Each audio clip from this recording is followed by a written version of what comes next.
All right, well, let's get some insight now from Taufiq Rahim. He's a political analyst and director at GlobeSight. He's also a visiting fellow at the Dubai School of Government. He joins us now live on the telephone from Doha. So, Taufiq, just give us your reaction, first of all. I mean, it's an absolutely traumatic development. I think people were not expecting this to happen right now. It's been nearly 10 years after September 11th.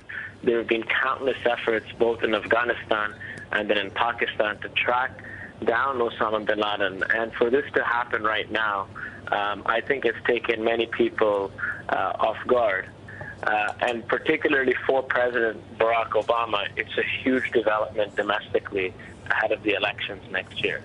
I think it's less impact internationally, even though it's still quite significant. You say less impact internationally. Obviously, there are going to be varying views out there, but how is this likely to be accepted or welcomed or received by the Arab world? Well, you know, in 2001, George W. Bush said we're going to capture Osama bin Laden, dead or alive.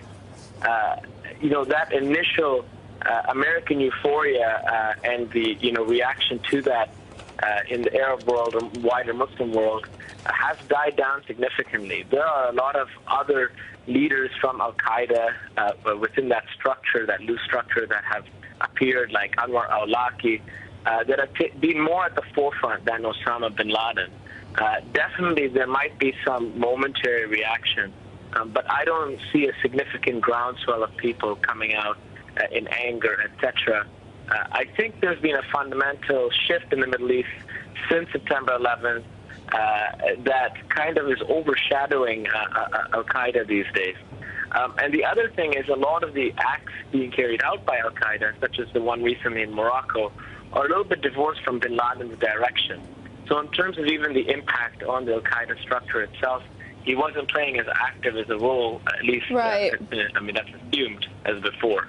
Now, you mentioned that this caught everybody off guard, but it was interesting to hear President Barack Obama say that actually nearly a year ago in August, they first had a lead that Osama bin Laden may be hiding out in this compound in Abbottabad, Pakistan, in the mountains.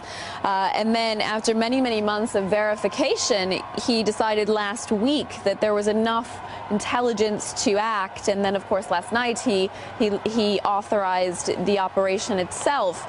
How has Osama bin Laden been able to hide out so well? I mean, he's been on the run since effectively 1998 and then since 2001.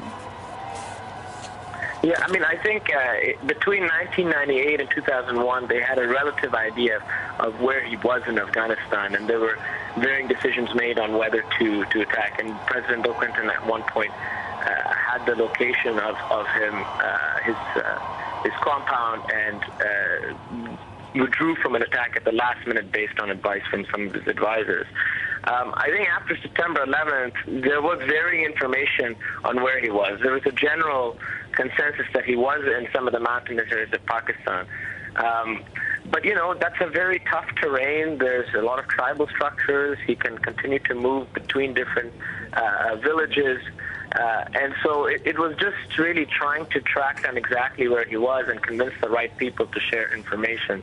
And so it's not wholly surprising that he was unable to be captured sooner. Obviously, this also reflects on the Pakistani government and the extent to which perhaps there are elements in the government that did not want him to be captured sooner.